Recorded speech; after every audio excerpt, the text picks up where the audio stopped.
Today's recap is Seed of Chucky. From a first-person perspective, a little girl named Claudia hits us with the insult, "That's the ugliest thing I've ever seen in my whole life." While she's not wrong, it certainly sets the stage for the justified murder of her parents and the destruction of this doll. Later, when we encounter Claudia again, she seems mostly unfazed until we start to go potty. At that point, she loses it, screaming repeatedly, "You're pissing your pants." We then cut to an ugly doll named Shitface, who reveals that the disturbing scene we just witnessed was nothing more than a dream. However, the whole pants wetting incident?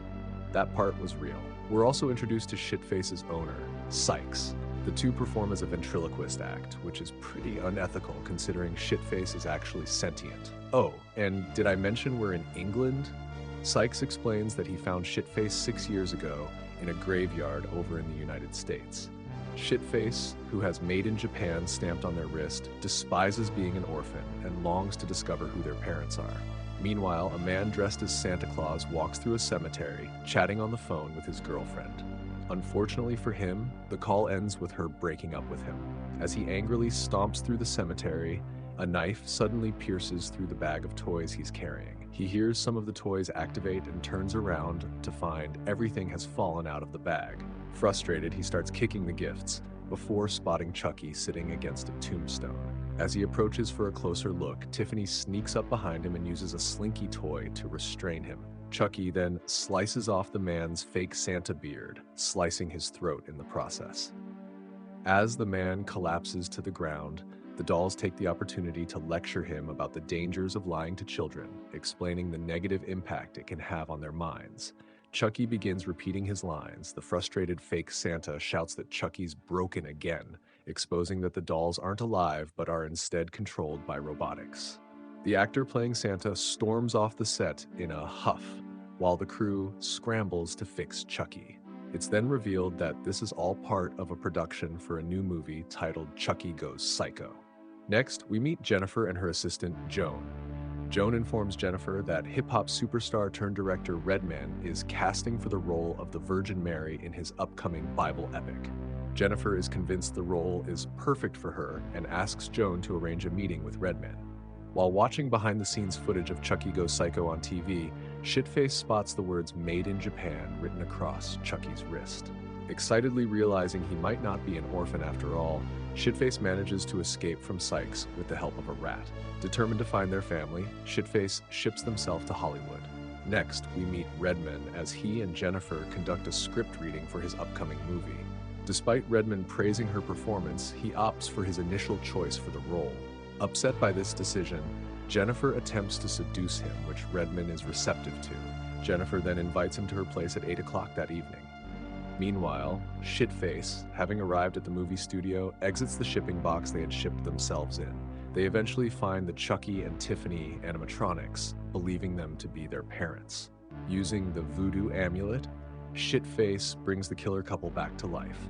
Chucky, upon seeing Shitface, lets out a yelp at their hideous appearance and bursts into laughter when Shitface reveals their name. Tiffany questions the awful name and asks about their parents. Chucky comments, "Judging by that face, my guess is they're hiding," which Tiffany disapproves of. Chucky continues, "It's like the kid fell off the ugly tree and hit every branch on the way down," continuing to laugh at his own jokes. Shitface, on the verge of tears with a quivering lip, is met with more ridicule from Chucky, who adds, "You gotta feel bad for the parents. I wonder what they must look like." Shitface then reveals the text on their wrist, and both dolls immediately understand its significance. When Chucky learns that this thing is his child, he faints. Tiffany, however, embraces the news and welcomes the ugly doll with open arms. Upon hearing someone approach, Chucky and Tiffany freeze in place. A puppeteer enters the room, picks up Tiffany, and takes her to a workbench to start disassembling her, much to her displeasure. As the puppeteer opens her protective casing, he is puzzled to find organs where electronic components should be. Tiffany spins her head around and calmly says, "Heads up." Shocked, the puppeteer notices Chucky nearby. Chucky then throws a wire around the puppeteer's neck, with Tiffany grabbing the other end. The killer dolls pull the wire tight, creating a dramatic and bloody spectacle. As the puppeteer's head soars through the air, Shitface comments that the pair are stark raving mad. However, it's the kiss between Chucky and Tiffany that makes Shitface wet themselves. Noticing this, Chucky remarks, "Hey, you're pissing your pants." Tiffany and Chucky then argue over whether Shitface is a girl or a boy, with Shitface being unable to contribute to the discussion. They're both stunned when they pull down the doll's pants to find nothing there. Literally blank. Tiffany decides this makes Shitface a girl, while Chucky disagrees, pointing to the blank space and declaring, "That's my boy," believing his child is just a late bloomer and giving them the name Glenn. Tiffany, still convinced Shitface is a girl, thinks Glenn is an awful name and decides to call her Glenda instead. This is all a bit confusing, so from now on, I'll refer to the child as Glenn or Glenda depending on the scene and who they're with, and the same goes for pronouns. The dolls then hear someone else approaching. It turns out to be Jennifer. Upon seeing the puppeteer's remains, she assumes they are just props and comments on the mess. Tiffany is in total and complete awe of Jennifer. Jennifer then starts kicking the head of the puppeteer, still believing it to be a prop, and is impressed by how realistic it looks. She even begins to get a little freaky with the head before realizing it was the real deal. Horrified by what she's holding, she drops the head and screams.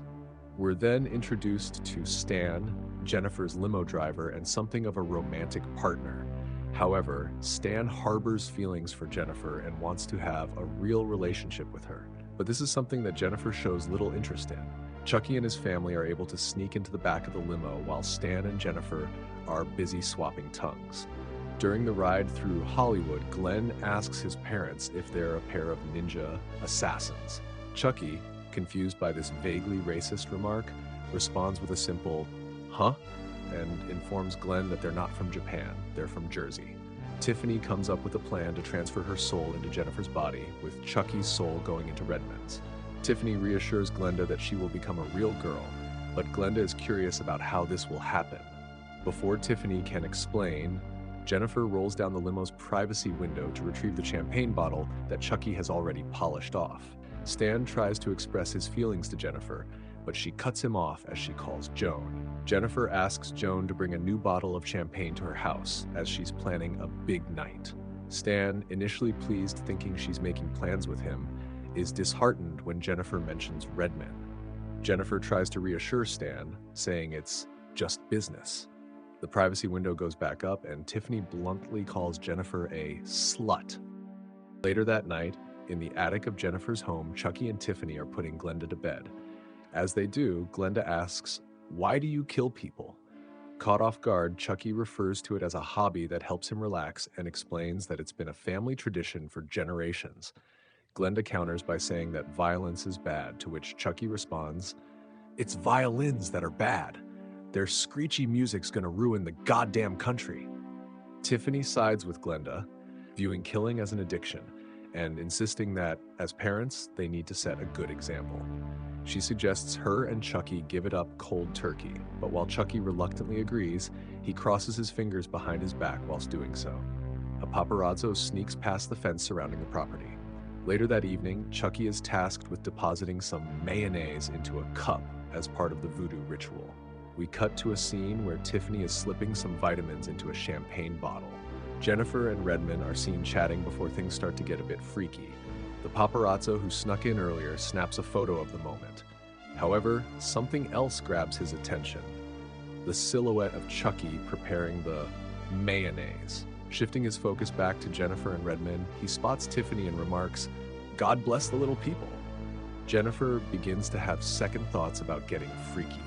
Redmond Me Too's Jennifer, only to be knocked out by Tiffany, which the paparazzo also captures. Tiffany reveals herself to Jennifer, scolding her and reciting the phrase, "You can always smell it on girls who sell it." She then asks for Jennifer's autograph. Jennifer flips out, running into Chucky, who is unsure what to do with the mayonnaise, which causes Jennifer to freak out even more, eventually leading to her tripping. Tiffany tries to reason with her, offering Jennifer two choices, but unfortunately for Jennifer, she chooses the hard way. Later, Chucky spots the paparazzo climbing the fence and decides to leave Tiffany to handle the deposits. He goes to wake up Glenn, inviting him for a boys' night out. The two of them take Redman's car for a spin, blasting gangster rap. Their joyride is interrupted when Britney Spears cuts them off. Unbeknownst to Glenn, they run the pop star off the road. We cut to the paparazzo's workplace, where he's developing his photos and trying to figure out what he captured. He's startled by Chucky's laughter and initially dismisses the doll as just a toy. However, he soon realizes there's something familiar about it. Enhancing the image reveals Chucky. By the time he turns around, the doll is gone. He gets up and cautiously heads for the exit, unaware that Chucky is stealthily following him, pulling off some serious Splinter Cell moves. Glenn tries to alert the man, but his appearance causes the man to stumble into a shelf, knocking a bottle of sulfuric acid onto his head. Chucky is delighted by the outcome, while Glenn is visibly displeased. Chucky takes a photo to commemorate Glenn's first kill. Jennifer invites Redman over for dinner and reveals that she is pregnant. Redman responds by explaining that he couldn't be the father because he has been desexed. He then tells Jennifer that he won't hire her if she's pregnant. Tiffany, enraged by this, initially tries to avoid violence and calls a recovery hotline. The operator advises her that Rome wasn't built in a day. With that in mind, Tiffany proceeds to deal with Redman in a very creative way while Jennifer is still on the phone. After the call ends, Jennifer decides to leave, telling Redman to let himself out and to drop dead. So he does. Glenn witnesses the scene and Tiffany asks him to keep it a secret. The next morning, Jennifer wakes up to find that her pregnancy has accelerated dramatically, not knowing it is powered by voodoo magic. While she is on the phone with Joan, having a cheeky little mental breakdown, Chucky sneaks up behind her in an attempt to restrain her. Chucky struggles with this task, and the commotion catches Joan's attention, leaving her concerned. Chucky eventually gains control of the situation, binding Jennifer to the bed. He becomes unsettling until Tiffany steps in to intervene. A photograph of Chucky and Glenn falls out of Chucky's overalls, which Tiffany finds. This discovery leads to a heated argument about what's best for their child and whether Glenn should be a boy or a girl. Glenn interrupts, expressing that all he knows for sure is they don't want to be a killer. This declaration upsets Chucky, who takes pride in his ways, and he bangs on a closet in frustration.